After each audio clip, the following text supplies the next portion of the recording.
না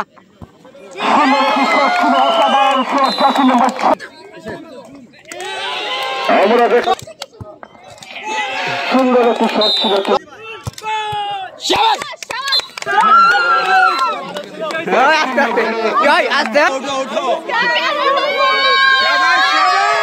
আসসালামু আলাইকুম, শিপন সোয়ালে আপনাদের স্বাগতম। সবসময়ের মতো আবারও চলে আসলাম আমি। আজকে হচ্ছে এমন কিছু গল্প নিয়ে আসছি যেটা হচ্ছে আমরা স্বপ্নের মতো লাগছে সবকিছু, যেখানে আমরা কখনো ভাবতেই পারিনি বাংলাদেশে নারী এমপুটি ফুটবল টিম হবে। সেখানে হচ্ছে আমরা আজকে বাংলাদেশ নারী এমপুটি ফুটবল টিমের একটা ম্যাচ দেখে ফেললাম, যেখানে হচ্ছে আমাদের এশিয়াতে যে জায়গায় কোনো নারী এমপুটি ফুটবল টিম নেই, সে জায়গায় বাংলাদেশ সাহস করে নারী এমপুটি টিম গঠন করে পড়েছে। বাংলাদেশ নারী এমপুটি ফুটবল টিমের প্রথম ম্যাচ কিন্তু হচ্ছে খেলার জন্য তারা মাঠে নেমে পড়ছে। সেইখানে হচ্ছে যে রেফারি হিসেবে দায়িত্বে আছে আমাদের শাহিন স্যার এবং হচ্ছে আরিফ বিল্লাহ ভাই, এবং হচ্ছে এখানে তাদেরকে উৎসাহিত করার জন্য প্রতিটা এলাকার যে ছোট ছোট বাচ্চারা আছে সবাই কিন্তু আসছিল। শ্রীমঙ্গলে চা বাগানের আশেপাশে যারা হচ্ছে কর্মজীবী হিসেবে তারা আছে, তারা সবাই কিন্তু হচ্ছে এখানে দর্শক আসছে যে খেলা দেখার জন্য। আসলে এত সুন্দর করে তারা খেলতে পারবে আমরাও সেটা ভাবি নাই, কারণ অল্প কয়েকদিন ট্রেনিং করেছি, অল্প কয়েকদিন ট্রেনিং এর মাধ্যমে যে তারা এতটুকু ভালো করছে সেটা অবাস্তবের মতো ছিল। তারপরে হচ্ছে যে আমাদের সি বাংলাদেশ এবং হচ্ছে যে আইসিআরসি তারা অনেক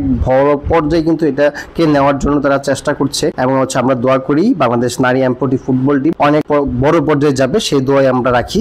তাদেরকে কিন্তু শ্রীমঙ্গলে 10 দিন ক্যাম্প করে তারপর হচ্ছে এই ম্যাচের আয়োজন করা হয়েছিল। আর ক্যাম্পটা হয়েছিল চারপাশে হচ্ছে চা বাগান, মাঝখানে হচ্ছে একটা মন্দির, সেই মন্দিরের মধ্যে হচ্ছে যে একটা আশ্রম আছে, সেই আশ্রমে তারা থেকে 10 দিনের ক্যাম্প করে তারপর হচ্ছে এই ফুটবলের সাথে তাদের পরিচয় প্রমাণ দেওয়ার জন্যই কিন্তু আজকে তারা মাঠে নেমেছে। কারো বাবার স্বপ্ন পূরণ করতে, কারো নিজের স্বপ্ন পূরণ করতে, তাদের যে ইচ্ছা শক্তি আছে সেটা প্রকাশ করতে কিন্তু আজ তারা মাঠে। আমি হচ্ছে প্রতিটা প্লেয়ারের সাথে হচ্ছে যে আজকে 3 দিন যাবত তাদের সাথেই ছিলাম। তাদের হচ্ছে মনোবল, তাদের হচ্ছে কথাবার্তা এবং তাদের হচ্ছে যে চিন্তা ভাবনা তাদের অনেকটা বড়।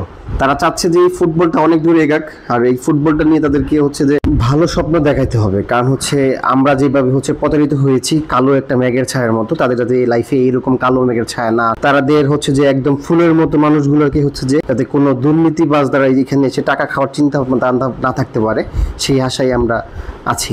প্রতিটা মেয়ে আজ কই থেকে উঠে আসছে ভেবে দেখছেন? প্রতিটা মেয়ে কতটুকু সাহস নিয়ে এখানে আসছে এক পায়ের ফুটবল খেলতে, যেখানে অনেক নারী মানুষ হচ্ছে 2 পায়ের ফুটবল খেলতে সাহস দেখায় না, সেই জায়গায় এই মেয়েরা হচ্ছে আজ এক পায়ে ফুটবল খেলা দেখাচ্ছে। যে জায়গার মধ্যে বাংলাদেশের নারী প্রতিবন্ধী ব্যক্তিরা ঘর থেকে বেরোতে নিজেকে লজ্জাবোধ করে, নারী প্রতিবন্ধী ব্যক্তিরা যারা হচ্ছে বেশিরভাগ মানুষের ঘরবন্দি থাকে, নারী প্রতিবন্ধী ব্যক্তিরা যারা হচ্ছে যে প্রকাশ্যে আসা তাদের কাছে একটা লজ্জাবোধের মধ্যে মনে হতো, সেই জায়গায় আজ কিছু নারী বাংলাদেশ জাতীয় দলের হয়ে খেলছে। আজকে এই নারী এমপুটি ফুটবল ক্যাম্পের জন্য তারা 250 নারী এমপুটিকে কল দিয়েছিল, সেখানে হচ্ছে মাত্র 8 জন নারী এমপুটি এখানে জয়েন করছে, কারণ বাকি সবাই কিন্তু হচ্ছে তারা ভয় পেয়ে নানা রকম হচ্ছে যে সমস্যার কারণে তারা আসতে পারে নাই।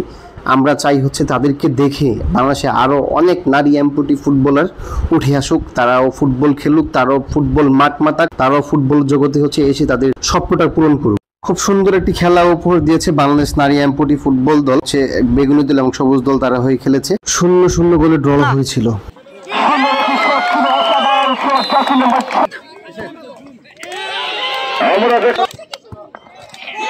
সুন্দর একটি শট ছিল।